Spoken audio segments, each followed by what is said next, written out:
إن الحمد لله نحمده ونستعينه ونستغفره ونعوذ بالله من شرور أنفسنا ومن سيئات أعمالنا من يهده الله فلا مضل له ومن يضلل فلا هادي له أشهد أن لا إله إلا الله وحده لا شريك له وأشهد أن محمدا عبده ورسوله أما بعد.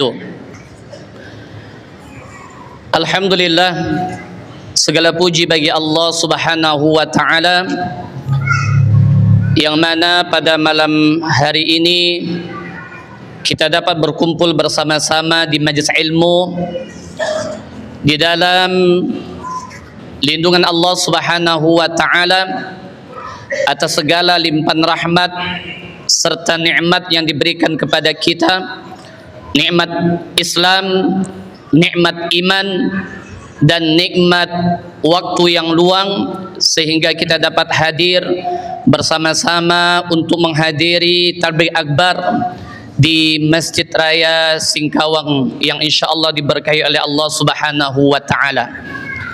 Tidak lupa salawat serta salam selalu tercurah kepada junjungan kita, qudwah kita, Nabi besar Muhammad sallallahu alaihi wasallam beserta istrinya, keluarganya, sahabatnya, hingga pengikutnya yang senantiasa berpegang teguh kepada sunnah beliau sampai akhir zaman.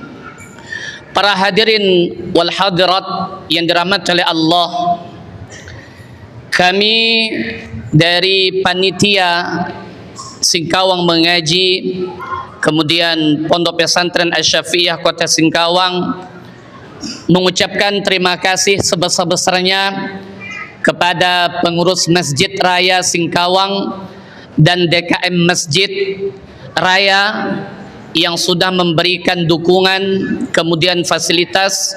Semoga Allah Subhanahu wa Ta'ala membalas kebaikan dan dicatat sebagai pemberat timbangan nanti yaumul qiyamah.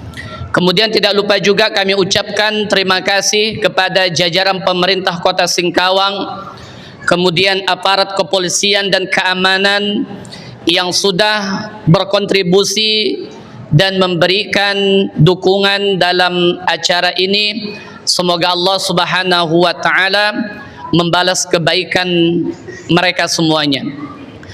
Para hadirin wal hadirat yang dirahmati oleh Allah, tanpa mengurangi rasa hormat kami, sebelum kita memulai tabligh akbar ini, maka izin Ustadz kami membacakan biografi beliau agar kita kenal siapa beliau. Beliau adalah Ustadz Oscar Wardana Windro Saputro, STP LC MPD Hafizallahu Ta'ala. Beliau lahir di Madiun. Adapun jabatan beliau adalah ketua atau direktur Stai Ali bin Abi Thalib Surabaya dan sekaligus dosen di Stai Ali bin Abi Thalib Surabaya. Kemudian riwayat pendidikan beliau, S1 beliau adalah Institut Pertanian Bogor, kemudian S1 Lipia Jakarta, S2 Winsa Surabaya, dan saat ini beliau sedang menempuh S3 di Winsa Surabaya. Semoga Allah Subhanahu wa Ta'ala memberikan kemudahan bagi beliau. Adapun tujuan beliau datang ke sini, yang pertama untuk ziarah ke Kalimantan Barat. Maka beliau di sini berdua dengan Ustadz Fedi Ainur Hafizullah Ta'ala, dan baru pertama kali beliau datang ke Kalimantan Barat, Kota Singkawang. Kami ucapkan Ustadz ahlan wa sahlan wa marhaban bikum di Kalimantan Barat, khususnya di Kota Singkawang.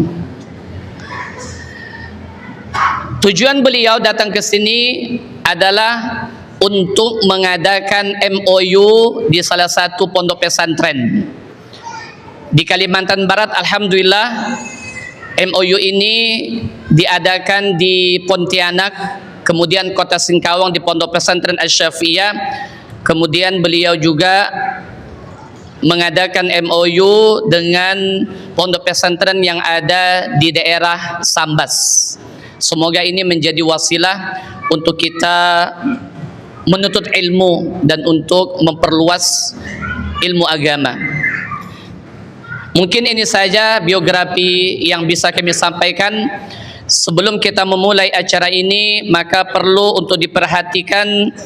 Yang pertama kami sampaikan kepada para jamaah hadirin wal hadirat, kami mohon kepada para jamaah yang membawa putra dan putrinya atau anaknya, kami mohon untuk diamankan dan dijaga agar kajian kita atau tabligh akbar ini berjalan dengan baik dan tenang dalam keadaan khusyuk.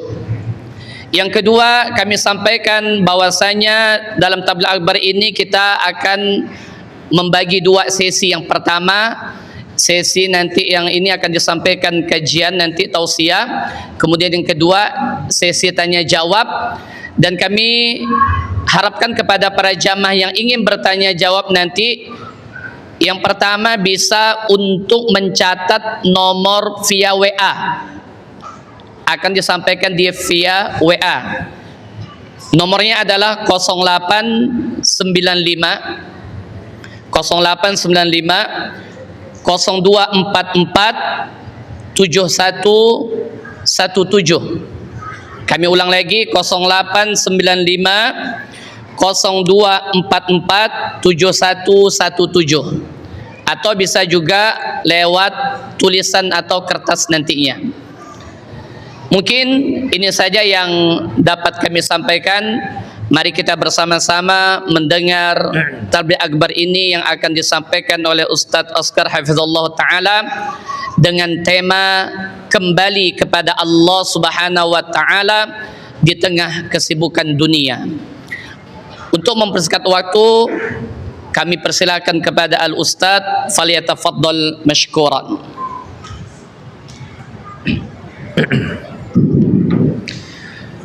Assalamualaikum warahmatullahi wabarakatuh.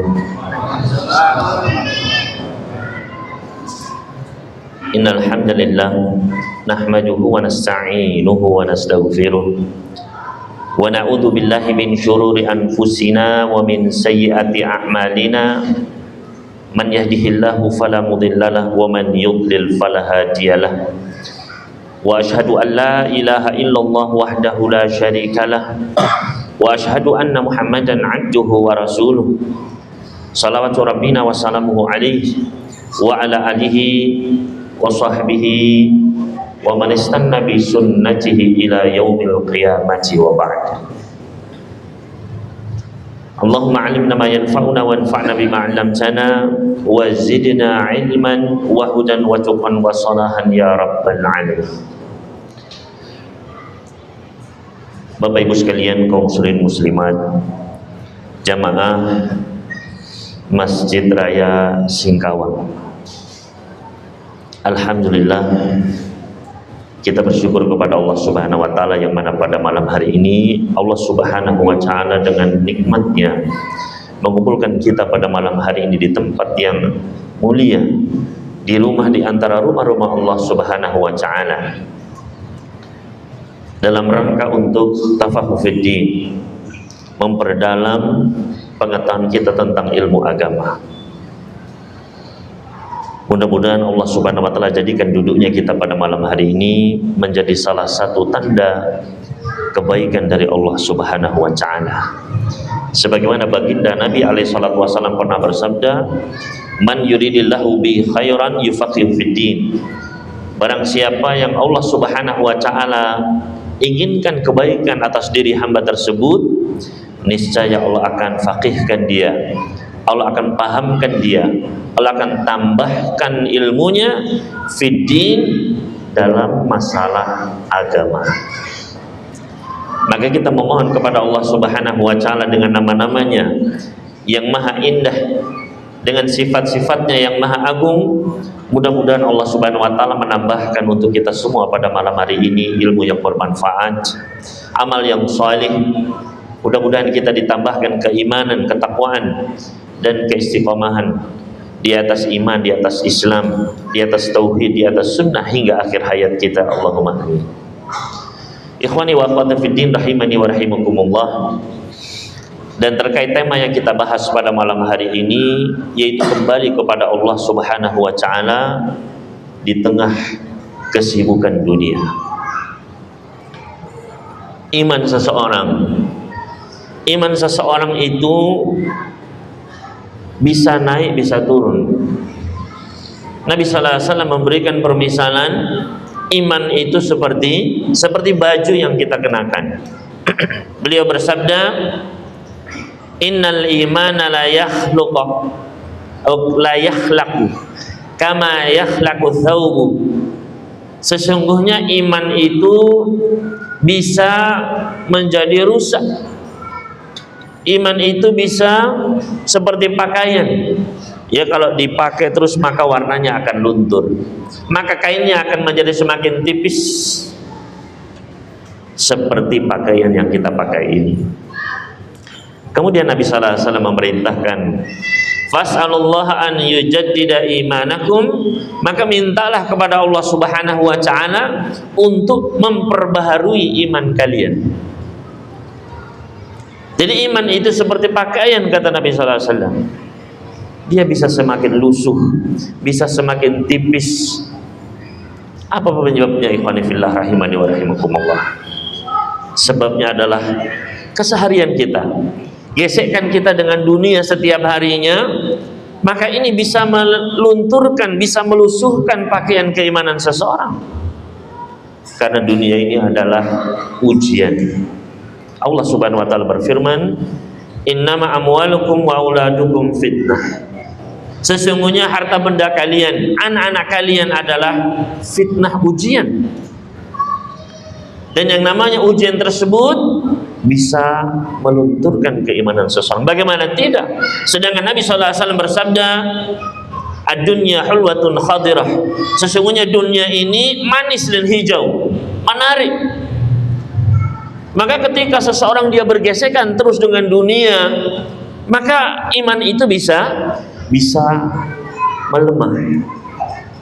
Dan ketika iman seseorang semakin lemah, tidak dia perbaharui, maka dia bisa dengan mudah untuk tergelincir, terjatuh kepada kemaksiatan, semakin jauh dari Allah Subhanahu wa taala.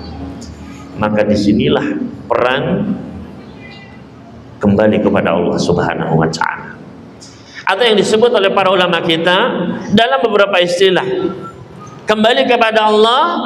Di antara istilah yang disebutkan oleh para ulama kita yaitu adalah al-inabah. Al-inabah, kembali kepada Allah. Juga disebutkan oleh para ulama, disebutkan dalam Al-Quran al-iyab. Iyab artinya kembali. Begitu pula ar-ruju ilallah, kembali kepada Allah. Al-luju ilallah, kembali kepada Allah. Al-firar ilallah, lari kembali kepada Allah Subhanahu wa ta'ala. Yang mana Allah Subhanahu wa ta'ala perintahkan di dalam kitabnya. Allah Jalla Jalaluhu berfirman di dalam Al-Quranul Karim surat Az-Zumar. Allah Subhanahu wa ta'ala berfirman, wa anibu ila rabbikum wa aslimu lahu. Dan kembalilah kalian kepada Rabb kalian dan berserahlah diri kepadanya. Kita diperintahkan oleh Allah Subhanahu wa taala untuk kembali kepada Allah Subhanahu wa taala, kembali kepadanya. Sebelum datang suatu hari di mana azab akan datang kepada kita. Ketika kita takut pada sesuatu di dunia ini, maka kita pasti akan lari darinya. Ketika kita takut kepada hewan buas, kita akan lari dari hewan buas tersebut. Ketika kita lari dari sesuatu yang membahayakan kita pasti akan lari. Namun ketika kita takut kepada Allah Subhanahu wa ta'ala, takut dari azabnya, takut dari nerakanya, takut kepada murkanya, justru Allah perintahkan fafirru ilallah, larilah kepada Allah, kembalilah kepadanya. Justru ketika kita takut kepada Allah Subhanahu wa ta'ala, kita diperintahkan untuk kembali kepadanya. Maka ikhwani fillah rahimani wa rahimakumullah, bagaimanakah cara kita kembali kepada Allah Subhanahu wa taala? Maka kita kembali kepada Allah Subhanahu wa taala dengan mengingat Allah Subhanahu wa taala, dengan beribadah dengan segala bentuk ketaatan, dengan membersihkan hati kita kepadanya. Di antara ketaatan yang paling bermanfaat bagi seseorang untuk memperkokoh keimanannya adalah kembali kepada Allah Subhanahu wa taala dengan melaksanakan salat. Ketika iman kita tergerus, ketika iman kita semakin lemah, maka di antara bentuk kembali kepada Allah Subhanahu wa taala yang paling bermanfaat adalah kembali untuk melaksanakan salat. Karena ketika seseorang dia melaksanakan salat, orang ketika salat dia akan apa? Dia akan berwudu. Ketika dia berwudu, maka bergugurlah seluruh dosa-dosanya. Ketika dia membasuh wajahnya, maka bercucuranlah dosa-dosa yang diperbuat oleh matanya, lisannya, seiring dengan bercucuran air wudunya, hingga tetesan terakhir menetes dari wajahnya. Begitu pula ketika dia mencuci tangannya, ketika dia mengusap kepalanya, mencuci kakinya, ketika dia melangkahkan langkah kakinya menuju masjid, maka setiap langkahnya akan menggugurkan dosa-dosanya, membersihkan jiwanya, mengokohkan keimanannya. Ketika dia masuk masjid, apa yang kita baca ketika kita masuk masjid?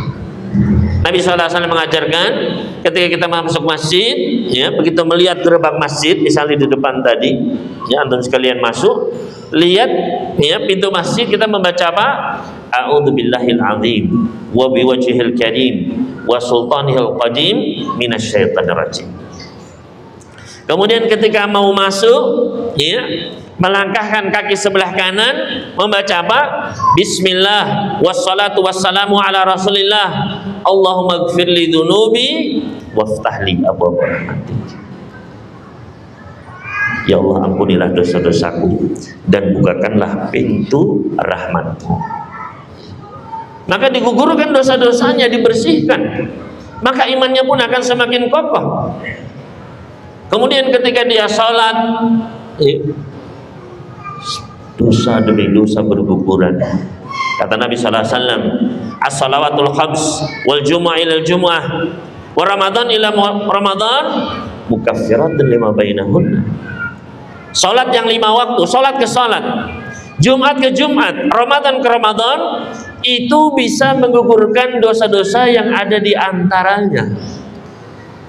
Jadi kita tadi salat maghrib, ya, kemudian nanti biidznillah ta'ala kita akan sholat isya, maka dosa-dosa antara maghrib dan isya itu akan digugurkan, maka akan semakin kokoh keimanannya. Ketika setelah selesai sholat berjamaah, maka kita pun berzikir. Kata Nabi sallallahu alaihi wasallam, wal malaikatu tusalluna alaihi madama fi musallah. Malaikat akan mendoakan dirinya selama dia masih di tempat dia sholat. Oleh karena itu janganlah terburu-buru bangkit ketika kita telah melaksanakan sholat. Tenanglah, berzikirlah, istighfarlah, bertasbih, bertahmid, bertakbir. Jangan terburu-buru. Karena ketika setelah sholat fardu kita tetap duduk di tempat kita sholat, maka malaikat akan terus menerus mendoakan diri kita. Apa doanya? Para malaikat mengucapkan, Allahumma gfir lahu, Allahumma arhamhu, Allahumma tub alaihi. Ya Allah, ampunilah hamba ini. Ya Allah, rahmatilah hamba ini. Ya Allah, berikanlah taubatmu untuk hamba ini. Terus menerus diulang-ulang. Maka bersihlah, ya, bergugurlah dosa-dosanya, semakin kokohlah keimanannya. Begitu pula dia ketika keluar dari masjid, maka kembali membaca doa keluar masjid, yaitu membaca apa? ketika keluar melangkahkan kaki sebelah kiri. Kenapa ketika masuk kaki kanan dahulu, ketika keluar kaki kiri yang didahulukan? Para ulama memberikan kaidah, ketika kita berpindah dari satu tempat yang lebih rendah kemuliaannya kepada tempat yang lebih tinggi kemuliaannya, maka dianjurkan untuk mendahulukan kaki sebelah kanan. Makanya ketika kita dari luar masjid menuju masjid, dari tempat yang lebih rendah kemuliaannya ke tempat yang lebih mulia, dianjurkan mendahulukan sebelah kanan. Sebaliknya ketika kita berpindah dari tempat yang lebih mulia ke tempat yang lebih rendah kemuliaannya, maka kita dahulukan kaki sebelah kiri. Makanya ketika keluar dari masjid, dahulukan kaki sebelah kiri. Sebagaimana kalau kita masuk ke dalam WC, ya kan? Berpindah dari tempat yang lebih mulia kepada yang lebih rendah kemuliaannya, maka ketika masuk WC kita dahulukan kaki sebelah kiri. Sebaliknya ketika kita keluar dari WC, maka kita dahulukan sebelah kanan, karena berpindah menuju tempat yang lebih kemuliaannya. Begitu kita hendak keluar dari masjid, kita pun membaca bismillah wassalatu wassalamu ala rasulillah, Allahumma gfirli dunubi, lagi-lagi minta ampunan dosa, waftahli abwaaba fadlik, ya Allah bukakanlah pintu-pintu karunia-Mu. Maka ikhwan fillah rahimani wa rahimakumullah, ketika seseorang dia sholat, maka imannya akan semakin kuat, semakin kokoh. Dan itu setiap kali sholat. Makanya Nabi sallallahu alaihi wasallam mempermisalkan sholat 5 waktu seperti sungai yang ada di depan rumah kita. Ya. Seperti apa? Sungai yang ada di depan rumah kita, kemudian kita mandi di dalamnya 5 waktu. Sungai yang bersih, yang jernih, kita pun membersihkan diri kita 5 waktu. Maka kata Nabi sallallahu alaihi wasallam, apakah masih ada kotoran yang tersisa? Maka dengan kita sholat akan bersih. Maka ikhwan fillah rahimani wa rahimakumullah, Nabi sallallahu alaihi wasallam pernah seorang sahabat, itu nama di Sahih riwayat Muslim. Ada seorang sahabat mengatakan, laitani istarahtu bis shalah. Duhai, seandainya saya bisa mengistirahatkan jiwa saya dengan sholat. Pengen istirahat dengan apa? Sholat. Maka orang-orang di sekitarnya pun seakan-akan mencela, ya, istirahat kok dengan sholat gitu. Maka sahabat ini pun mengatakan, saya pernah mendengar baginda Nabi sallallahu alaihi wasallam bersabda, berkata kepada Bilal, ya Bilal, arihna bis shalah. Wahai Bilal, istirahatkanlah kami dengan sholat. Maka ketika seorang sholat, imannya hatinya akan semakin tenang, semakin nyaman. Oleh karena itu ikhwan fillah rahimani wa rahimakumullah, di antara 7 golongan yang akan dinaungi di bawah naungan Allah di hari kiamat kelak, di padang mahsyar, ketika tidak ada naungan kecuali naungan Allah Subhanahu wa taala. Salah satu golongan yang akan mendapatkan naungan, kata Nabi sallallahu alaihi wasallam, wa rajulun qalbuhu mu'allaqun bil masajid, seorang laki-laki yang hatinya terikat di masjid-masjid, yang dia senantiasa rindu menuju masjid. Maka carilah ketenangan di masjid. Oleh karena itu sahabat Abdullah bin Umar radhiyallahu ta'ala anhuma,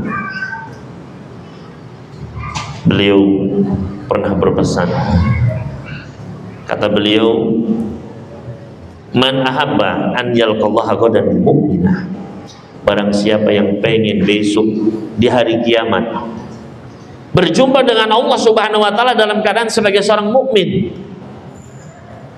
menghadap kepada Allah Subhanahu, kembali kepada Allah dalam keadaan seorang mukmin muslim yang diakui oleh Allah Subhanahu wa taala, disayang sama Allah. Karena nanti Bapak Ibu sekalian, orang ketika kembali ke hari kiamat, ketika kembali menghadap kepada Allah Subhanahu wa taala dalam berbagai macam keadaan, ya. Ada yang datang kepada Allah Subhanahu wa taala dalam keadaan seperti seorang pencuri. Nabi SAW pernah bersabda, ya, man akhadha dainan walam yurid ada. Barang siapa yang dia berhutang tapi niatnya tidak bayar, ya, dia berhutang tapi niatnya apa? Tidak ada niat baik, tidak ada ikat baik, tidak ingin membayarnya, maka kata Nabi sallallahu alaihi wasallam, yalqallaha qadan sariman, maka Allah Subhanahu wa taala akan, atau dia akan berjumpa dengan Allah dalam keadaan seperti seorang pencuri. Waliyadzubillah. Maka bayangkan ketika kita berjumpa dengan Allah Subhanahu wa taala seperti seorang pencuri. Antum tahu kalau pencuri ketangkep di pasar, ada pencuri motor ketangkep di kampung, ya, kira-kira bagaimana nasibnya? Apakah dia akan disayang, dia akan dijaga, dipuji, disayangi? Abadan. Ketika seorang pencuri tertangkap, ya, maka dia akan dipukuli, dan semua orang pasti ingin apa? Melampiaskan kemarahannya kepada dirinya. Maka bisa kita bayangkan kalau besok di hari kiamat kita ketemu sama Allah seperti apa? Dalam keadaan seperti orang pencuri. Nanti di hari kiamat akan ada orang-orang yang dulunya di dunia bisa melihat kembali kepada Allah dalam keadaan buta. Qala rabbi lima hasyartani a'ma wa qad kuntu basira. Wahai Rabbku, kenapa Engkau bangkitkan aku dalam keadaan buta, sedangkan padahal dulu di dunia aku bisa melihat, punya mata. Maka ikhwani fillah rahimani wa rahimakumullah, apa sebabnya? Karena dia melupakan Allah Subhanahu wa taala, melupakan peringatan-peringatan Allah Subhanahu wa taala, tidak mau kembali kepada Allah Subhanahu wa taala. Maka demikian pula pada hari kiamat dia akan dilupakan, dia akan dibutakan. Waliyadzubillah. Ada orang-orang yang nanti di hari kiamat dalam keadaan di lehernya ada, ya, barang-barang yang dia ambil. Nabi SAW memperingatkan, jangan sampai nanti saya berjumpa kalian di hari kiamat wa fi unuqihi, dan di lehernya itu ada, ya, kambing, dan riwayat sapi, onta yang bersuara. Ontanya itu, ya, mengeluarkan suara, kambingnya itu, yaitu apa? Yaitu hewan yang dia curi. Peringatan Nabi SAW, jangan sampai mencuri harta masyarakat. Hati-hati dari gulul, karena nanti apa yang dia curi itu akan diikatkan di lehernya. Maka kemudian dia akan berkata, ya Rasulullah, tolong aku ya Rasulullah. Maka kata Nabi SAW, tidak bisa, sudah aku peringatkan. Nabi SAW juga memperingatkan, barang siapa yang mengambil satu jengkal tanaman, akhadha shibran minal ardi zulman, barang siapa yang mengambil sejengkal tanah saja dengan cara yang zalim, maka akan diikatkan di lehernya 7 lapis bumi. Satu jengkal saja apa? 7 lapis bumi ke bawah. Berapa kilogram itu akan Oleh karena itu banyak nanti orang berjumpa dengan Allah Subhanahu wa taala dalam keadaan kepalanya di bawah, berjalan dengan wajahnya menyeret wajahnya. Alhamdulillah. Makanya sahabat Abdullah bin Umar tadi menasihatkan, barang siapa yang ingin, yang mau besok ketika jumpa dengan Allah dalam keadaan sebagai seorang mukmin, diakui, oh ini hambaku yang mukmin, ini hambaku yang muslim, disayang sama Allah Subhanahu wa taala. Bagaimana caranya? Kata beliau, fal yuhafid ala tilka salawat min haitsu yunaja bihinna. Hendaknya dia menjaga salat 5 waktu di mana dia diseru, di mana adzan dikumandangkan, yaitu di mana? Di masjid. Nah, khususnya bagi kaum pria, ketika adzan berkumandang, datanglah ke masjid. Kalau kita ingin apa?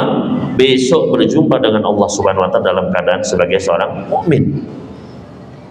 Kemudian beliau melanjutkan, walaqad ra'aituna, sungguh saya melihat dulu kami para sahabat, tidak ada yang ketinggalan dari sholat berjamaah di masjid. Bahkan sampai yang sakit pun apa? Minta dibopong, diberdirikan di shaf. Maka ikhwani fillah rahimani wa rahimakumullah, ketika seseorang dia sholat, dia yakin akan kembali kepada Rabbnya. Ketika kita sholat, kita bermunajat dengan Allah Subhanahu wa ta'ala. Maka Allah Subhanahu wa ta'ala menasihatkan kepada kita, wasta'inu bis sabri was shalah. Mintalah tolong dengan sabar dan sholat, termasuk untuk memperbaharui iman kita. Oleh karena itu, selain sholat fardu, kita tambah dengan sholat-sholat sunnah. Sehingga di antara sholat yang disunahkan yaitu sholat duha, di antara nama lainnya adalah sholatul awwabin, sholatnya orang-orang yang kembali kepada Allah. Karena di waktu duha itu, kata para ulama kita, di waktu duha itu adalah waktu ketika orang sibuk dengan perniagaannya, sibuk dengan perdagangannya, sibuk dengan pekerjaan usahanya, sibuk dengan dunianya. Maka ketika dia di waktu duha kembali menyempatkan diri untuk sholat, berdiri untuk Allah Subhanahu wa ta'ala, maka disebut sholatul awwabina, sholatnya orang-orang yang kembali kepada Allah Subhanahu wa ta'ala. Disebutkan di dalam hadis yang diriwayatkan oleh Imam Muslim di dalam sahihnya tentang sholat duha. Ketika Nabi SAW beliau datang ke Masjid Quba, maka beliau mendapati para sahabat mereka melaksanakan sholat duha di awal waktu. Maka Nabi SAW pun bersabda, sholatul awwabina hina tarmudul fisal. Sholat awwabin, sholat duha itu yang terbaik adalah di waktu ketika anak onta itu mulai kepanasan kakinya. Jadi ketika pertengahan, ketika jam 9, jam 10 ya. Namun boleh dari awal waktu mulai syuruk ya. Salat isyraq itu salat duha di awal waktu sampai sebelum matahari tepat di atas, sebelum zawal ya. Maka itu waktunya salat duha. Maka kembalilah kepada Allah Subhanahu wa ta'ala. Ketika kita sibuk berdagang, maka bukannya kita meninggalkan dunia, tidak ya. Justru orang-orang yang dipuji sama Allah Subhanahu wa ta'ala adalah rijalun la tulhihim tijaratun wala bai'un an dzikrillah wa iqamis shalah. Orang-orang yang dipuji sama Allah Subhanahu wa ta'ala adalah orang-orang yang dia berdagang, berniaga, berjual beli, namun perdagangannya tersebut, perniagaannya tersebut tidak melalaikan dia dari berzikir kepada Allah Subhanahu wa ta'ala, tidak melalaikan dia untuk salat. Maka ikhwan fillah rahimani wa rahimakumullah, sehingga Nabi sallallahu alaihi wasallam mewasiatkan kepada sahabat Abu Hurairah. Kata sahabat Abu Hurairah, "Ausani khalili bi thalath." Kekasihku yaitu baginda Nabi sallallahu alaihi wasallam mewasiatkan kepadaku 3 perkara. Yaitu yang pertama adalah untuk aku berpuasa 3 hari setiap bulannya. Wan utir qabla an anam, aku salat witir sebelum aku tidur. Wa raka'ataini min salatil awwabin, dan salat duha 2 rakaat, salat awwabin. Maka kembalilah kepada Allah Subhanahu wa ta'ala dengan salat. Ketika kita merasakan iman kita lemah, ketika kita merasakan mudahnya terjatuhnya kita kepada maksiat, maka perhatikan sholat kita, di mana kita berada di dalam shaf. Semakin kita dekat, semakin kita di shaf pertama, maka itulah yang terbaik. Para sahabat mereka berlomba-lomba untuk hadir di shaf pertama. Nabi sallallahu alaihi wasallam pernah bersabda, "Lau ta'lamuna ma fi shafil awwali." Seandainya kalian tahu pahalanya di shaf pertama, niscaya kalian akan berlomba meskipun harus mengundinya. Sampai harus apa? Rebutan, undian. Seperti kayak undian dapat rumah atau dapat kendaraan, semua akan semangat. Ya. Semua akan apa? Ingin mendapatkannya. Seandainya kalian tahu pahala di shaf pertama setiap sholat 5 waktu, pasti akan semangat. Seperti ketika ada undian, berhadiah rumah, berhadiah mobil dan lain sebagainya. Namun masalahnya kita tidak tahu. Kita tidak tahu betapa besarnya pahala yang Allah siapkan. Setiap adzan dikumandangkan, setiap sholat didirikan di shaf pertama. Maka ikhwani fillah rahimani wa rahimakumullah, jadikanlah sholat 5 waktu ini salah satu barometer seberapa dekat kita dengan Allah. Di mana posisi kita ketika sholat berjamaah diadakan. Dan salat kita dengan terlebih dahulu adzan. Allahu a'lam.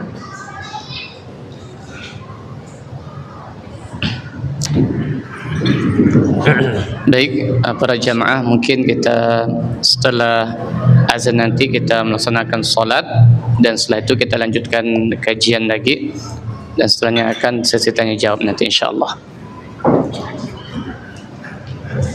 02447117, dan apabila bagi para jamaah yang ingin bertanya lewat kertas bisa sampaikan kepada kami. Barakallahu fikum. Kita lanjutkan kembali kajian kita. Pada Ustaz kami persilakan. Assalamualaikum warahmatullahi wabarakatuh. Alhamdulillah wassalatu wassalamu ala rasulillahi wa ba'd. Ikhwani wa akhwati rahimani wa rahimakumullah. Di antara sarana kita kembali kepada Allah Subhanahu wa taala, khususnya ketika kita telah melanggar aturan Allah Subhanahu wa taala, ketika kita bermaksiat kepada Allah Jalla Jalaluhu, maka untuk kembali ke jalannya, kembali kepada Allah Subhanahu wa taala, tidak ada jalan kecuali dengan bertaubat dari dosa-dosa.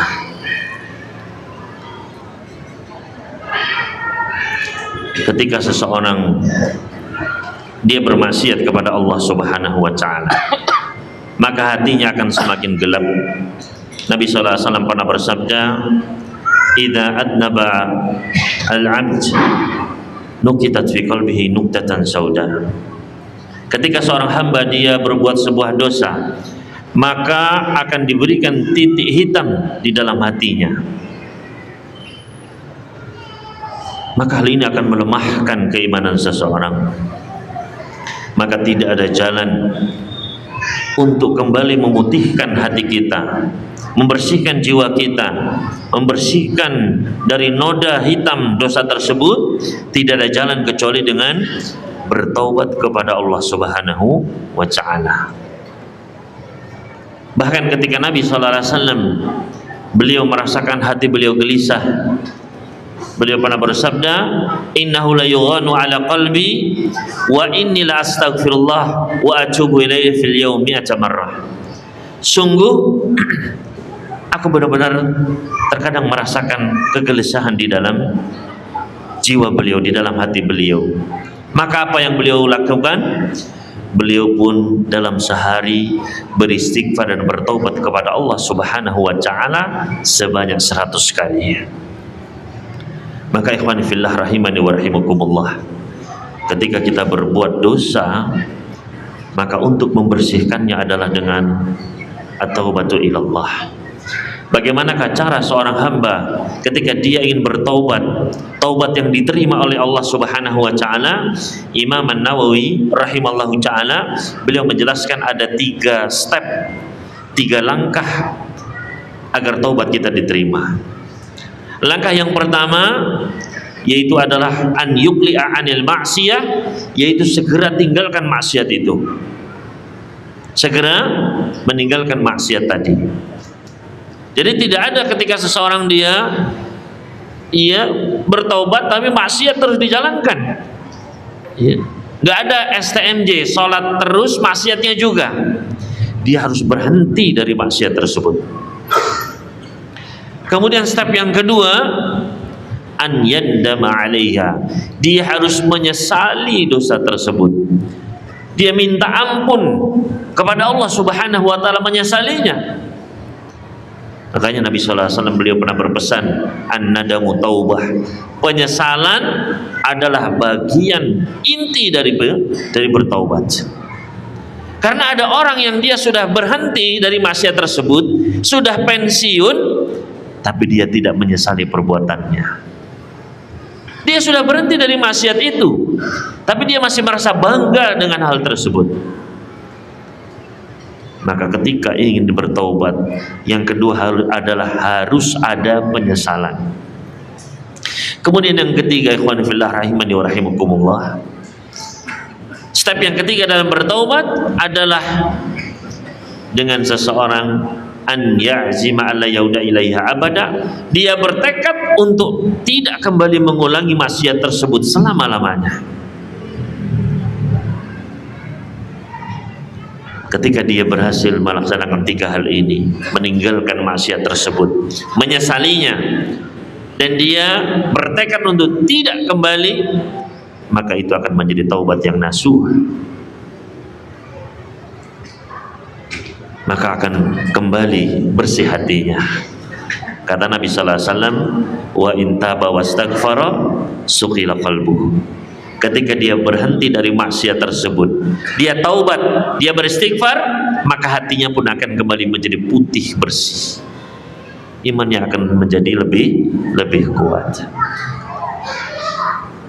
Dan diantara sarana untuk kembali kepada Allah Subhanahu wa taala dalam keseharian kita, ikhwan fillah rahimani wa rahimakumullah, adalah sebuah ibadah yang paling ringan, sebuah ibadah yang paling mudah namun paling banyak dilalaikan, yaitu adalah dengan kita berzikir. Dengan kita apa? Berzikir. Ketika Allah Subhanahu wa taala berfirman di dalam surat Ar-Ra'd ayat ke-27, Allah Subhanahu wa taala berfirman, innallaha yudhillu may yasha wa yahdi ilaihi may yunib. Sesungguhnya Allah Subhanahu wa taala menyesatkan siapa yang Allah kehendaki, dan Allah memberikan hidayah kepada orang-orang yang kembali. Siapakah orang-orang yang kembali ini? Allah Subhanahu sebutkan dalam ayat selanjutnya, alladzina tatma'innu qulubuhum bidzikrillah, ala bidzikrillah tatma'innul qulub. Yaitu orang-orang yang mereka merasa tenang hatinya dengan berzikir. Ketahuilah, hanya dengan berzikir hati itu bisa menjadi tenang. Maka ketika kita lelah, ketika iman kita semakin lemah dengan hiruk pikuknya dunia, maka sibukkanlah lisan kita dengan berzikir, menyebut nama Allah Subhanahu wa taala. Tentu saja tidak terlepas dari hati kita yang mengingat Allah Subhanahu wa taala. Maka berzikir setiap saat, khususnya zikir-zikir yang terikat. Kita membaca zikir pagi dan petang. Makanya kita meminta selalu kepada Allah dalam zikir pagi dan petang. Di antaranya kita memohon, ya hayyu ya qayyum bi rahmatika astaghits aslih li sya'ni kullah wa la takilni ila nafsi tarfata ain. Wahai Zat yang Maha Hidup, yang mengerjakan segala sesuatu, perbaikilah semua urusan perkaraku seluruhnya, dan jangan engkau bebankan diriku, segala urusanku kepada diriku, meskipun sekejap mata saja. Maka kita kembalikan semua urusan kita kepada Allah. Gak mungkin kita bisa mengurus diri kita sendiri saja, gak sanggup kita. Yang menggerakkan jantung kita siapa? Kalau bukan Allah Subhanahu wa ta'ala, jantung kita di stop, ya, gak usah lama-lama 1 menit saja. Apa yang terjadi? Kita akan berpindah ke alam selanjutnya. Gak bisa kita menggerakkan darah kita sendiri, menggerakkan jantung kita. maka senantiasa kita kembali kepada Allah Subhanahu wa taala. Ketika kita hendak tidur di malam hari, ketika kita akan tidur, persiapannya apa? Kita berwudu, kemudian berbaring di atas tubuh sebelah kanan, kemudian berzikir.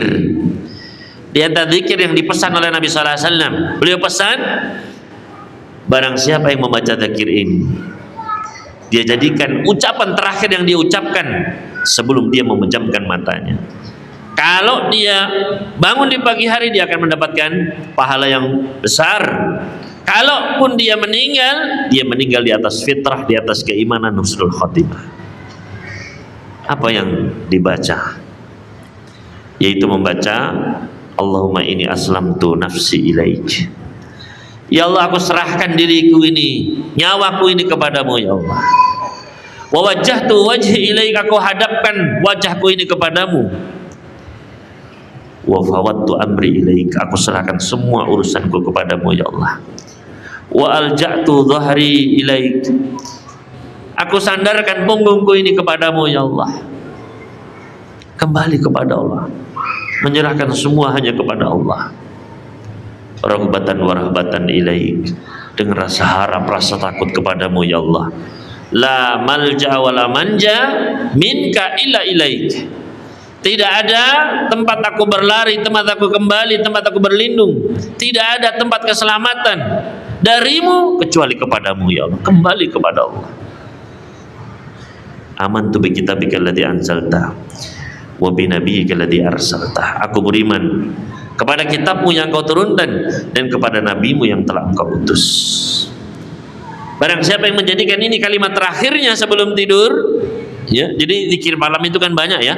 Zikir ketika mau tidur itu banyak sekali persiapannya. Ya. Membaca apa? Surat Al-Kahfi, ya, kalau di malam Jumat.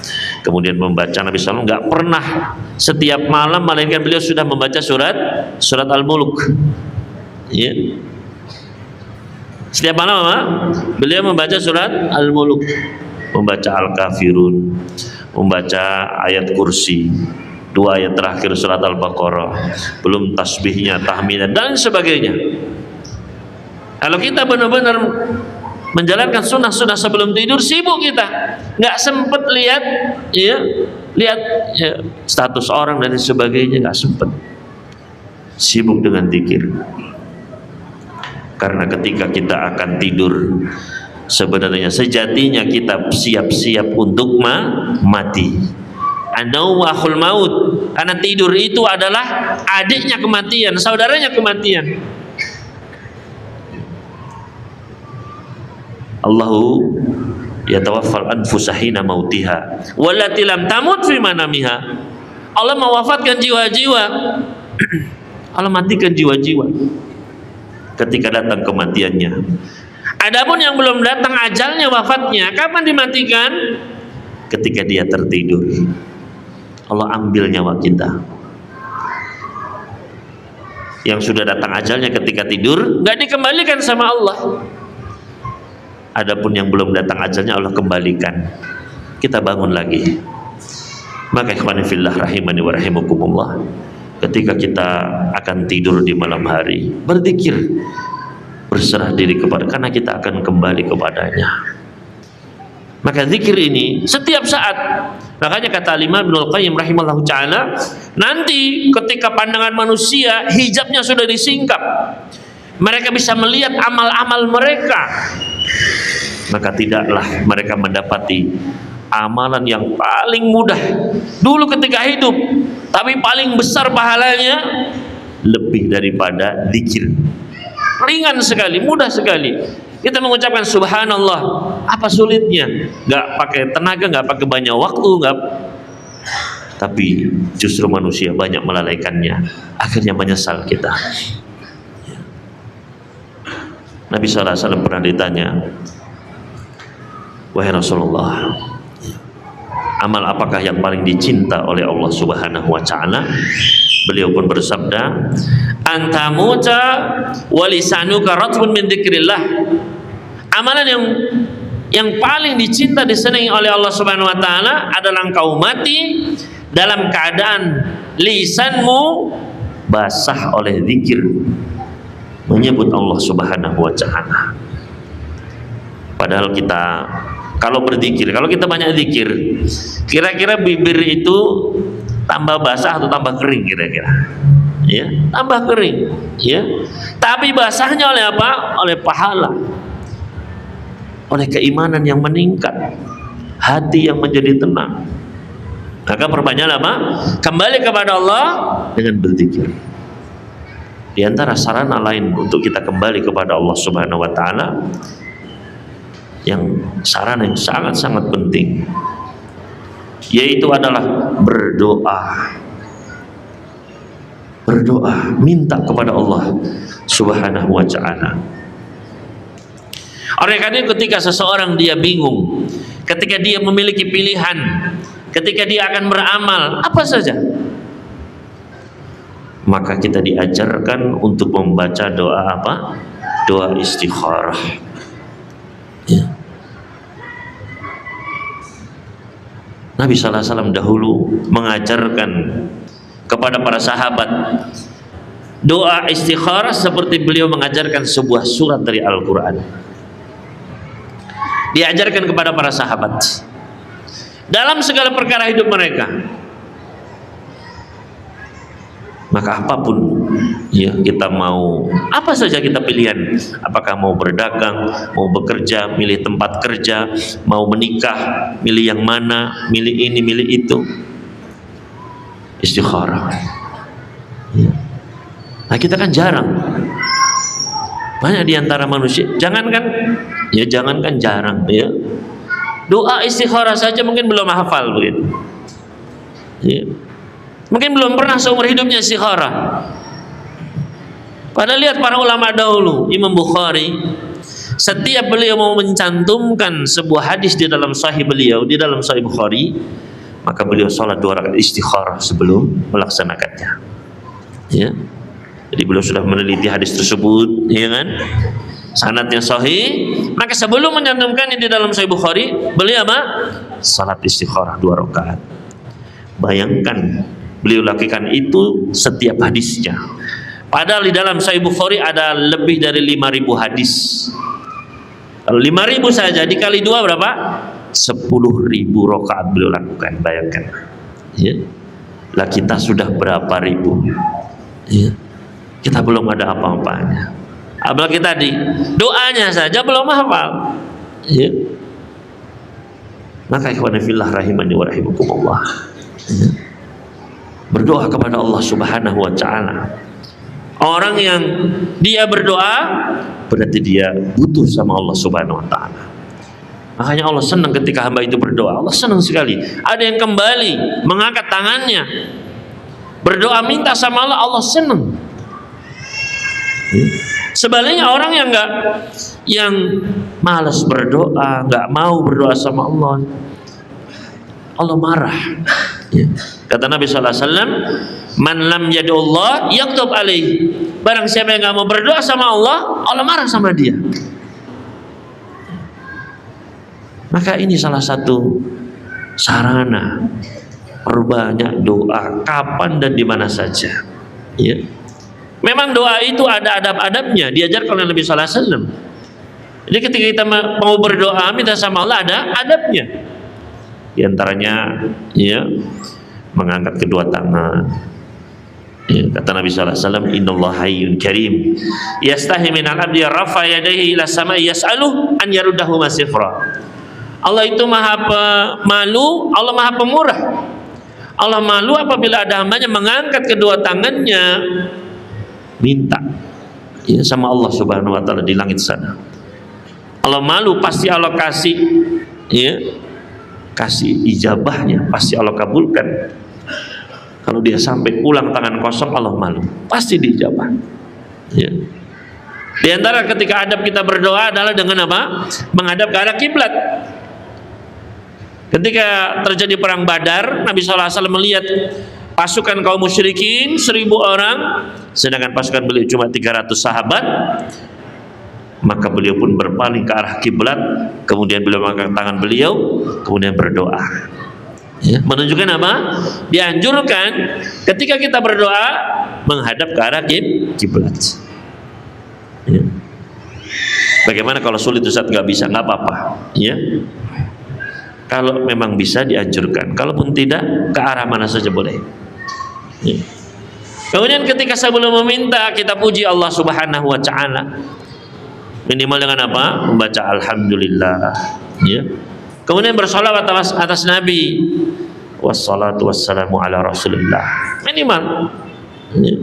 Nabi SAW pernah melihat ada sahabat ketika dia berdoa langsung minta, nggak memuji Allah, nggak bersolawat atas Nabi, maka kata Nabi SAW, ajilah ada orang ini terburu-buru. Ketika beliau melihat ada sahabat yang lain sebelum berdoa dia memuji Allah Subhanahu Wa Taala. Ya. Bersalawat atas Nabi sallallahu alaihi wasallam. Maka kata Nabi sallallahu alaihi wasallam, "Sal tu'ta, ud'u tujab." Minta pasti akan dikasih. Berdoalah pasti akan diijabah.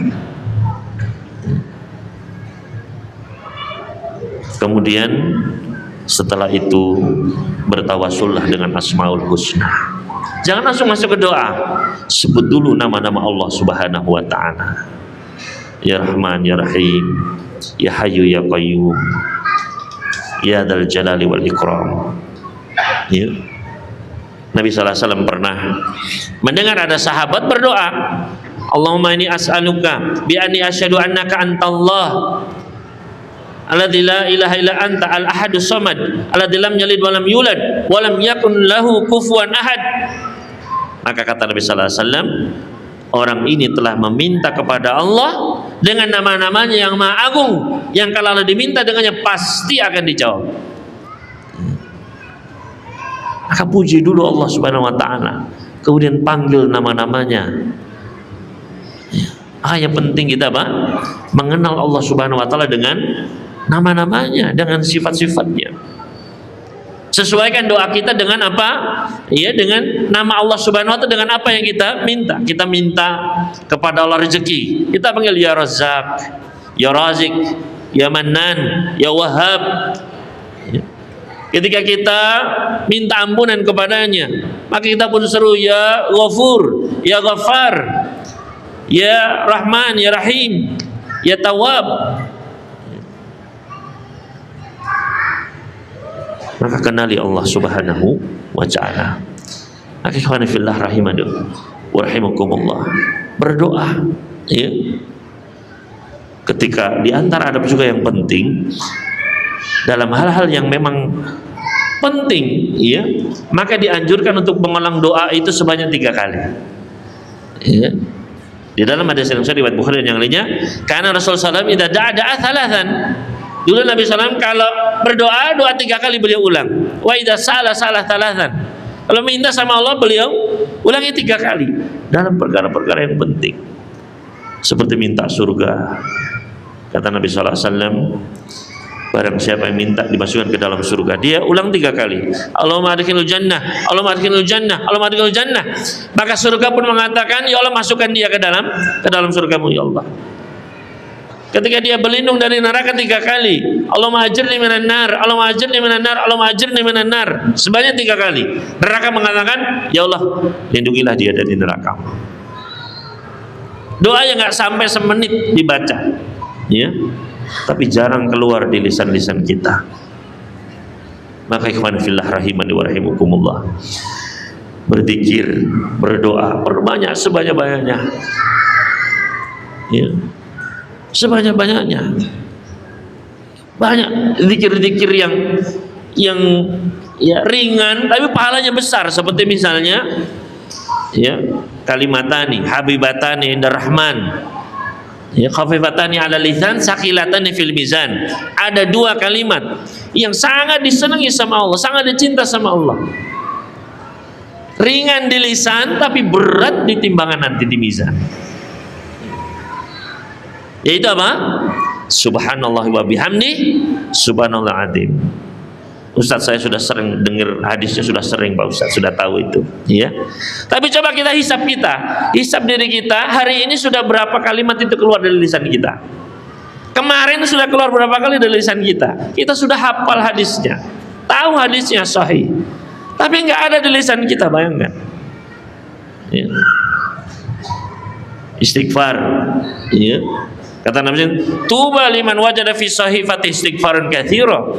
Beruntunglah orang yang dia mendapati nanti di dalam catatan amalnya banyak istighfar, ya.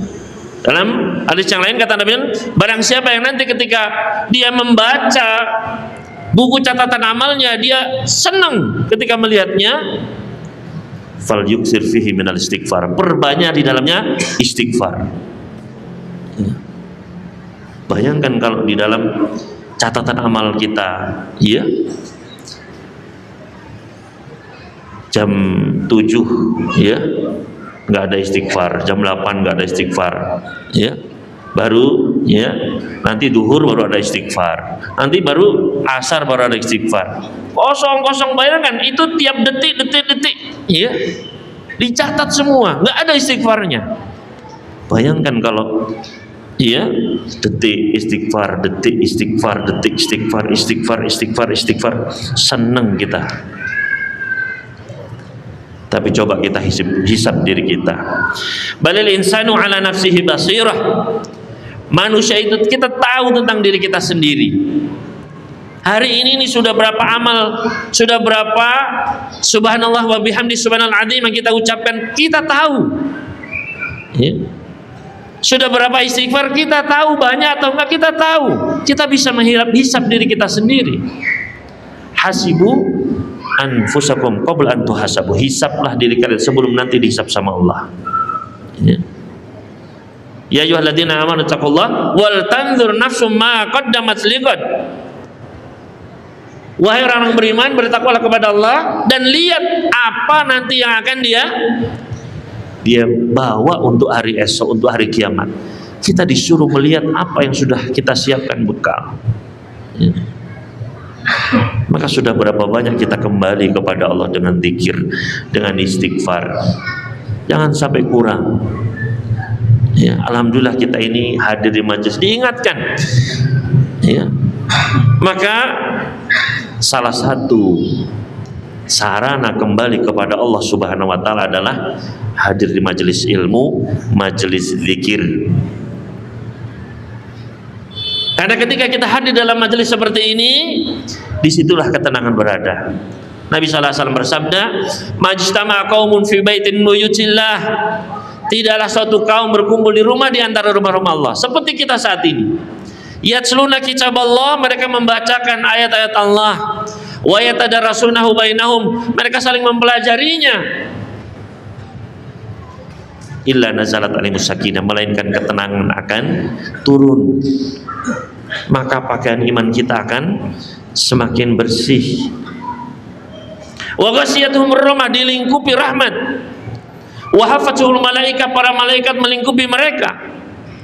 Wa dzakarahumullahu fi man indah, dan Allah akan menyebut satu persatu nama-nama mereka kepada para malaikat yang ada di sisinya. Satu persatu nama kita disebut. Apa kita tidak bangga? Apa iman kita tidak bertambah seperti itu? Maka kembalilah, hadirlah ke majelis-majelis zikir, majelis-majelis ilmu. Ya. Kenapa majelis zikir itu majelis ilmu? Kata Nabi sallallahu, kata Allah Subhanahu wa taala, fas'alu ala dzikri in kuntum la ta'lamun. Bertanyalah kepada ahli zikir kalau kalian tidak memiliki ilmunya. Siapa ahli zikir di sini? Ahlul ilm. Maka majelis zikir, majelis ilmu. Nabi SAW pernah berpesan, idza marartum bi riyadil jannati farta'u. Kalau kalian melewati taman di antara taman-taman surga, maka singgahlah. Para sahabat bertanya, wa mariyadul jannati ya Rasulullah, apa itu taman surga ya Rasulullah? Di mana kita bisa dapat di dunia ini? Maka beliau pun menjawab, hilaqul dzikri, halaqah dzikir, yaitu majelisul ilm. Maka kembali ke majelis-majelis ilmu, ya ikhwan. Jangan lepaskan. Ya. Ketika datang undangan kajian, ya, sama Ustaz Hendri, ya, dan yang lainnya, semangat. Ya. Di situ hati akan menjadi tenang. Di situ iman kita akan diperbaharui. Makanya Mu'adz bin Jabal radhiyallahu ta'ala anhu dalam athar dari beliau di dalam musnadnya Ibnu Abi Syaibah, beliau mengatakan, "Ta'al najlis nu'min sa'ah." Ayo kita duduk belajar, mempelajari ilmu, nu'min sa'ah, untuk meningkatkan keimanan kita, memperbarui iman kita. Maka mungkin ini yang bisa kita sampaikan pada malam hari ini, di antara sarana-sarana untuk kembali kepada Allah Subhanahu wa taala. Dan ingat bahwasanya kita semua akan kembali kepada Allah. Inna lillahi wa inna ilaihi rajiun. Akan datang suatu hari. Sekarang kita sebarkan WA inna lillahi wa inna ilaihi setelah meninggal saudara kita, ya kan? Suatu hari nama kita lah yang akan disebutkan di situ. Dan ketika kita telah meninggal dunia, maka perlahan-lahan nama kita akan hilang. Nama kita tidak disebut lagi. Ketika kita sudah dimandikan, ketika jenazah kita sudah dikafani, maka ketika orang bertanya, apa yang ditanyakan? Nggak ditanya Bapak Fulan kemana ya? Ya sudah sampai mana Bapak Fulan? Tapi yang disebutkan apa? Jenazahnya sudah sampai mana? Perlahan-lahan nama kita hilang.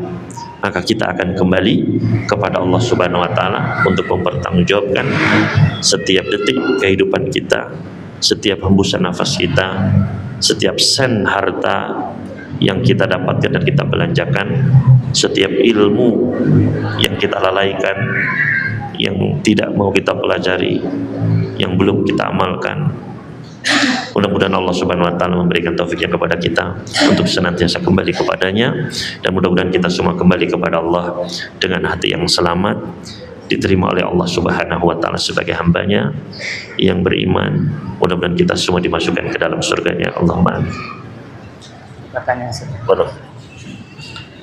Saib, para jamaah yang dirahmati oleh Allah, di sini udah ada via WA yang masuk.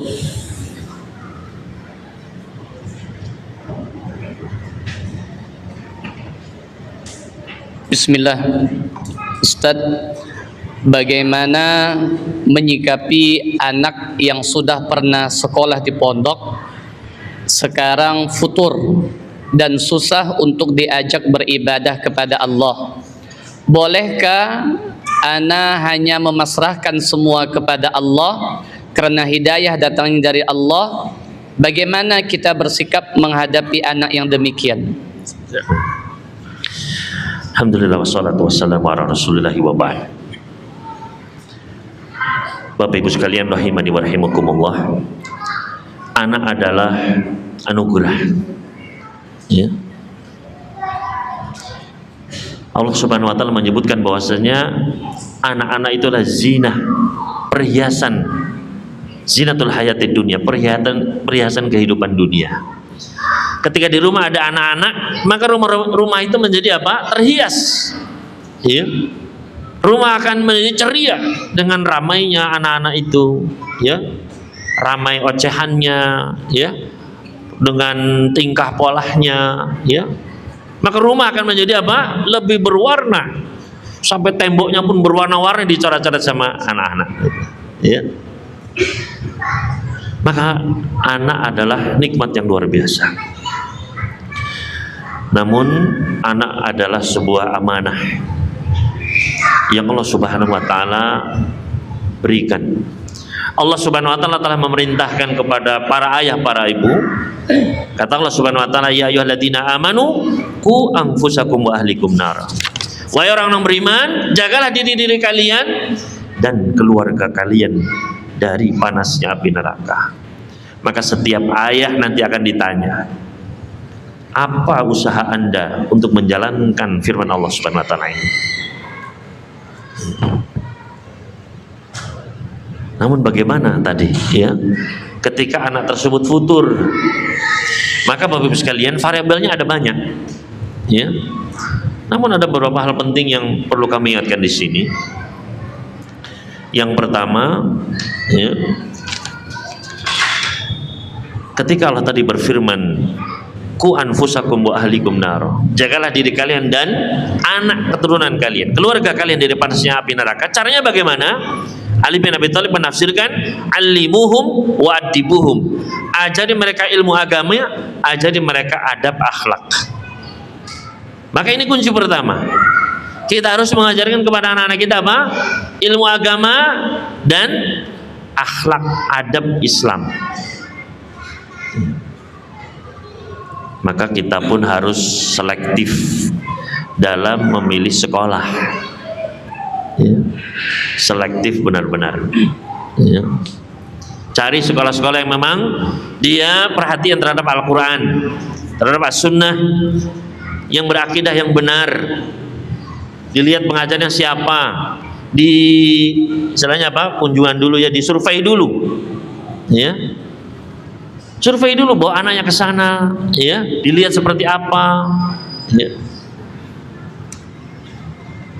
Kemudian ajarkan adab akhlak Islam, semenjak kecil sudah diajarkan, ya.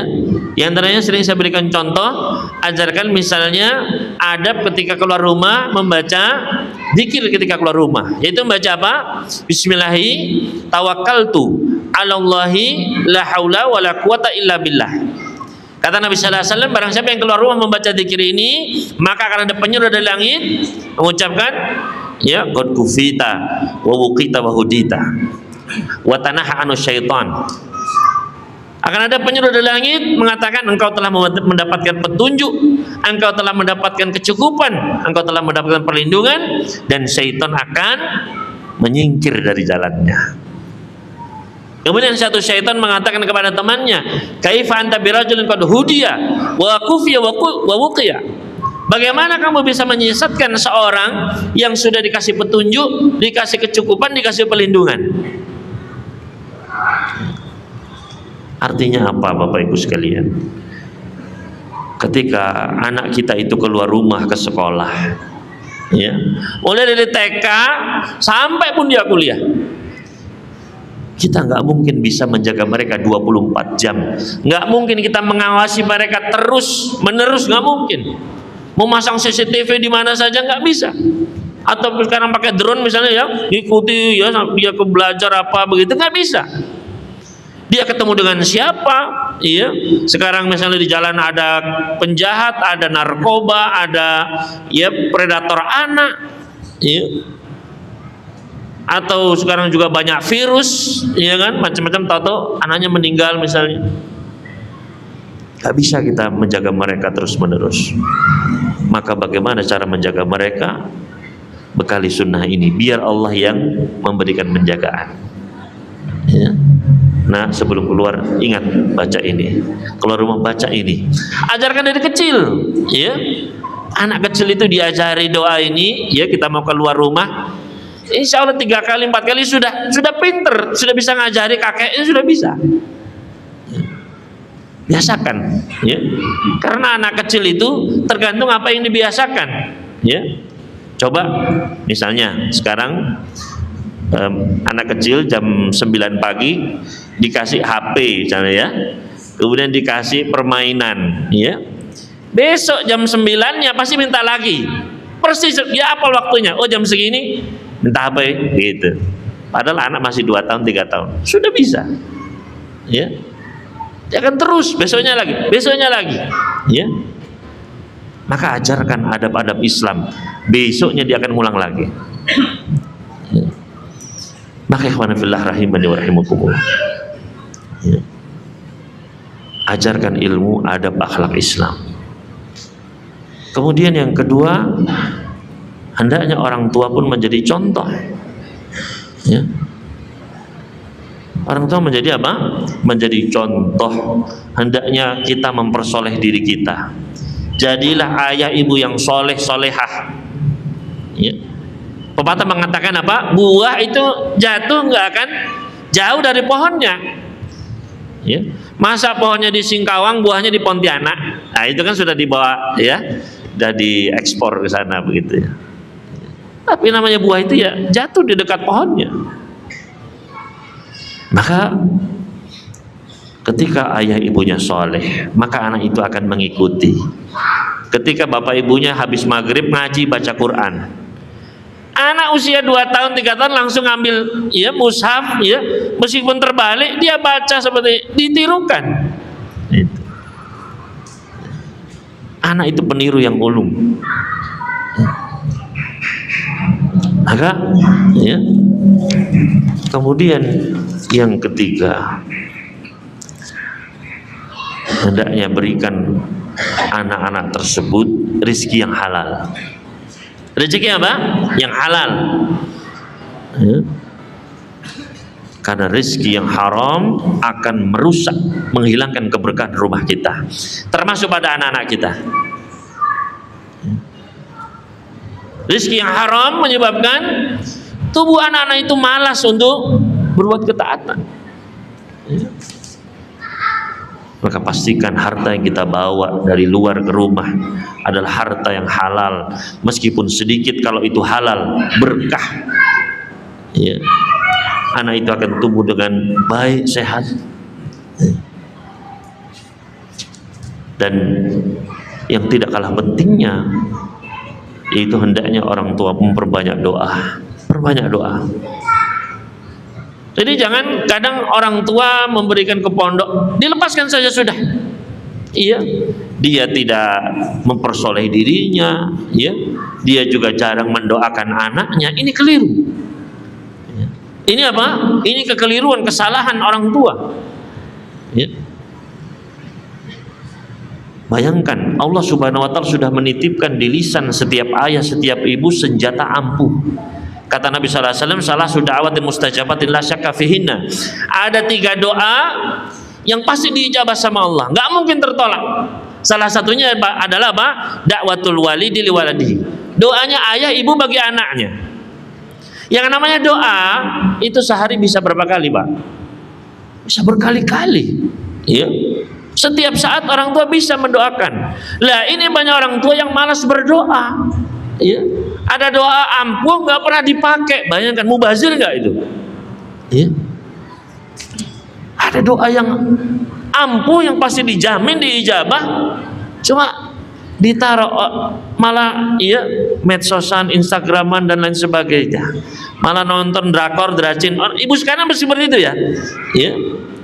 Bahkan ada ibu-ibu itu ya ketika setelah salat taraweh ya biasanya setiap 2 rakaat ya kan salam langsung ya langsung main game begitu. Bayangkan ibu-ibu sekarang ya. Padahal seharusnya perbanyak doa, apalagi ketika anaknya jauh di pondok, dia sendirian. Bayangkan ya, mau curhat ya nggak ada ibunya, ada sakit dia kedinginan sendirian ya, dia harus mandiri ya. Dia harus bisa mengatur semua pakaiannya ya dan sebagainya. Dia harus menyesuaikan dengan teman-temannya yang berbagai macam masalahnya juga. Kemudian orang tua nggak pernah mendoakan, ya ini kesalahan besar. Ya. Maka coba kita introspeksi diri kita lagi sebagai orang tua, apakah sudah benar, ya? Apakah sudah kita melaksanakan mempersoleh diri kita, ya? Apakah dengan anak kita ke pondok kita semakin rajin sholat malam, di malam hari menangis meminta, ya anak kita senantiasa dijaga, ataukah kita justru semakin lalai? Ketika anak kita pondokkan, ya apakah kita juga belajar juga membaca Al-Quran juga, atau jangan bahkan malah bermaksiat? Ya. Padahal ketika di antara para sahabat dulu mengatakan, ya sungguh saya berbuat satu kemaksiatan, maka saya lihat efeknya dari maksiat tersebut pada kendaraan saya, istri saya, anak-anak saya, pembantu saja, bahkan sampai ya tikus di rumah saya. Bayangkan ya, hatta fi fa'ri baiti, tikus di rumah saya yang biasanya cuma warawiri di luar ini merusak gitu. Maka dosa kemaksiatan, terkadang ayah dan anaknya, ibu dengan anaknya menjadi jauh, menjadi bermusuhan. Kenapa? Nabi SAW pernah bersabda, tidaklah 2 orang yang saling mencintai fafurriqu bainahuma, kemudian menjadi bermusuhan, dipisahkan sama Allah, melainkan sebabnya apa? Lidzan bin ahdatsahu ahaduhuma, karena dosa yang diperbuat oleh salah satunya. Bisa jadi anak tersebut futur karena dosa dari ayahnya, dosa dari ibunya. Maka mungkin itu Ustaz. Wallahu ta'ala. Baik, mungkin terakhir ini Ustaz. Oh ya, apa? Pertanyaan yang kedua, mungkin ini pertanyaan terakhir para jamaah. Kami mohon maaf jika via WA yang masuk ini sangat banyak dan bisa dibacakan dengan sesuai tema karena waktu kita terbatas. Maka pertanyaan kedua ini mungkin terakhir. Bismillah. Assalamualaikum Ustaz. Apakah kesuksesan dunia bisa menjadi penghalang menuju Allah, dan bagaimana cara menjadikan dunia sebagai jalan menuju akhirat bukan tujuan utama? Jazakumullah khairan atas pertanyaannya. Dunia ini adalah ujian. Allah Subhanahu wa taala dalam surat Al-Mulk, alladzi khalaqal mauta wal hayata liyabluwakum ayyukum ahsanu amala. Allah yang menciptakan kehidupan kematian. Untuk apa? Untuk melihat siapakah di antara kita ini yang paling bagus amalannya. Maka dunia, kehidupan kematian ini, kita hidup sampai nanti mati, adalah ujian untuk mengetes sebagus apa kita menghadapi ujian di dunia ini. Maka kesuksesan dunia ya, itu bukanlah barometer Allah sayang kepada seseorang. Banyak di antara manusia menyangka kalau dia sukses dunianya, oh berarti Allah sayang sama saya. Sebagaimana sebutkan di dalam surat Al-Fajr, fa'amal insanu idza mabtalahu rabbuhu fa'akramahu wa na'amahu fayaqulu rabbi akraman. Fa'amal insan penuh manusia. Di sini insan masuk ke dalamnya alif wal lam, yufidul umum, menunjukkan keumuman semua manusia. Apabila Allah mengujinya, fa'akramahu, Allah muliakan dia, dikasih kedudukan, dikasih jabatan di mata manusia mulia. Wa na'amahu, Allah kasih nikmat-nikmat segala fasilitas dunia, harta benda dan sebagainya. Maka kesimpulannya dia apa? Fayaqulu rabbi akraman. Dia mengatakan Allah sayang sama saya berarti. Sebaliknya wa amma idza mabtalahu faqadara alaihi rizqahu fayaqulu rabbi ahanan. Apabila Allah membatasi rizkinya, bukan nggak dikasih rizki Pak, Allah batasi. Ya. Maka Allah batasi dunianya. Kesimpulannya apa? Dia mengatakan Allah menghinakanku, Allah nggak sayang sama saya. Jadi yang dipakai kacamata apa? Barometer dunia, kacamata dunia. Adapun seorang mukmin harus ya kacamatanya dicopot, ya, jangan melihat dengan kacamata dunia, lihat dengan kacamata akhirat. Bisa jadi seseorang kesuksesan dunianya, apabila dunianya tersebut melalaikan dia dari Allah, melalaikan dia dari kewajibannya kepada Allah, apa yang diwajibkan oleh Allah kepadanya, bisa jadi itu adalah istidraj. Ya. Apa itu istidraj? Kata Nabi sallallahu alaihi wasallam dalam hadis riwayat Imam Ahmad yang lainnya, "Idza ra'aita Allah yutil 'abda 'ala ma'asihi ma yuhib fa'lam anhu istidraj."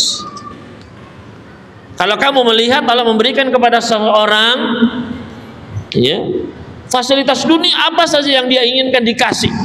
Dikasih jabatan, dikasih harta benda, dikasih semua. Ya, apa yang dia senangi dapat. Tapi ala ma'asi, dalam bermaksiat semakin menjauhkan dia dari Allah, menjauhkan dia dari ilmu. Maka ketahuilah itulah yang disebut istidraj. Ya. Kemudian Nabi sallallahu alaihi wasallam membacakan firman Allah Subhanahu wa taala, "Falamma nasu ma dzukiru bihi", ketika mereka lupa dengan peringatan-peringatan yang diberikan kepada mereka, ketika mereka lupa terhadap syariat Allah Subhanahu wa taala, peringatan Allah, apa yang terjadi? Fatahna alaihim abwaaba kulli, justru kami bukakan pintu segala fasilitas, dibuka sama Allah.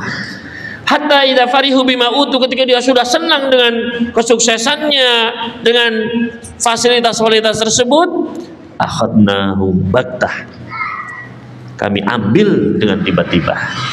Ya, itu namanya apa? Istidraj. Jadi dikasih nanti totalan di belakang kalau istilah orang Surabaya. Ya. Maka Bapak Ibu sekalian rahimani wa rahimakumullah, ganti kacamata kita, pakai kacamata ilmu, kacamata akhirat. Apa sih tandanya Allah sayang kepada kita? Ya, tadi diantaranya kata Nabi sallallahu alaihi wasallam, man yuridullah bihi khairan yufaqihu fiddin. Barang siapa yang Allah ingin kebaikan, barang siapa yang Allah senang sama hamba itu, Allah sayang sama hamba itu, Allah sayang sama kita, Allah tambah ilmu agamanya, bukan ilmu dunia, Pak. Ilmu agama. Ya. Gak sampai di situ, kata Nabi sallallahu alaihi wasallam, ya, man yuridillahu bihi khairan, ya, istamalah. Atau kama qala sallallahu alaihi wasallam, barang siapa yang Allah inginkan kebaikan pada diri seseorang hamba tersebut, Allah akan pakai dia. Para sahabat bertanya, wa kaifa yastamilu ya Rasulullah, bagaimana Allah memakai hamba tersebut? Maka kata Nabi sallallahu alaihi wasallam, an yuwaffiqahu li amalin shalih qabla mautih, Allah berikan taufik dia beramal salih, ya, istiqomah beramal salih sebelum datang kematiannya. Pas meninggal, pas beramal soleh. Ya. Maka setelah ilmu kita pelajari, bukan hanya untuk gagah-gagahan dengan ilmu, tapi untuk diamalkan, istiqomah beramal. Ya. Dan tidak hanya sampai di situ para hadirin sekalian, ketika sudah tambah ilmunya, tambah amal istiqomahnya, maka kata Nabi sallallahu alaihi wasallam, idza arada bi abdin khairan aw idza arada bi ahli baitin khairan adkhala alaihim rifqa. Apabila Allah menghendaki kebaikan pada suatu keluarga, Allah akan masukkan kelembutan dalam keluarga tersebut. Maka tanda selanjutnya apa? Kalau Allah sayang sama kita, Allah akan jadikan akhlak kita semakin lembut, semakin penyayang, bukan semakin kasar. Jadi kalau dia sudah ngaji, sudah berilmu, ya, tapi nggak diamalkan, enggak. Dia sudah ngaji, sudah berilmu, ya, akhlaknya masih tambah kasar, tambah sombong, enggak. Ya. Harus bertambah baik pula akhlaknya. Ya. Apakah sampai di situ? Tidak. Kata Nabi sallallahu alaihi wasallam, ya, man yuridillahu bi khairan yusib minhu. Barang siapa yang Allah ingin kebaikan pada hamba tersebut, Allah akan kasih dia musibah. Bayangkan, ya. Dikasih apa? Justru tanda Allah sayang itu dikasih musibah yang nggak enak. Ya. Ketika kadang Ustaz, saya sudah hijrah Pak Ustaz, sudah mengaji, sudah ya amal sudah istiqomah, sudah akhlaknya masya Allah. Tapi kok rezeki saya seret Pak Ustaz. Nah, ya. Kok malah sekarang ya berat Pak Ustaz. Ya. Maka ketahuilah justru Anda di jalan yang benar berarti. Ya. Kata Nabi sallallahu alaihi wasallam, ya innal balaa asra ila man yuhibbuni minas saili ila muntaha. Sesungguhnya yang namanya bala, ujian, musibah itu lebih cepat datangnya kepada orang yang cinta kepadaku, cinta kepada sunnahku, daripada air banjir menuju muara. Ya. Jadi ketika kita sudah semakin dekat sama Allah kemudian datang ujian, bersabarlah. Ya. Maka jangan jadikan sekali lagi dunia ini sebagai barometer kita. Iya, ya, kita bukan melupakan dunia, iya, ya, bukan meninggalkan dunia, enggak. Jadikan dunia ini sebagai wasilah, jalan untuk meraih ridho, untuk kembali kepada Allah Subhanahu wa Ta'ala. Makanya kata para ulama, jangan jadikan dunia ini, ya, atau cukup jadikan dunia di tangan kita, jangan sampai ke hati kita. Ya. Mungkin ini wallahu ta'ala a'lam. Syukran wa jazakallahu khairan katsiran kepada Al-Ustadz yang sudah menyampaikan ilmunya kepada kita. Semoga apa yang beliau sampaikan dapat bermanfaat bagi kita semua, dan kita berdoa berharap kepada Allah Subhanahu wa taala agar kita selalu menjadi hamba yang awwab, yang selalu kembali kepada Allah Subhanahu wa taala. Dan kita juga doakan Ustadz dan rombongan. Semoga Allah Subhanahu wa taala selalu menjaga beliau, diberikan kesehatan dan nantinya sampai beliau kembali ke Surabaya dalam keadaan aman dan walafiat. Amin ya rabbal alamin. Ana selaku pembawa acara mohon maaf jika ada kekurangan apa yang disampaikan. Yang benar datangnya dari Allah Subhanahu wa taala, yang tersalah dari qadhaifan. Mari kita sama-sama menutup kajian kita ini dengan membaca doa kafaratul majlis. Subhanakallahumma wa bihamdika asyhadu an la ilaha illa anta astaghfiruka wa atubu ilaik. Assalamualaikum warahmatullahi wabarakatuh.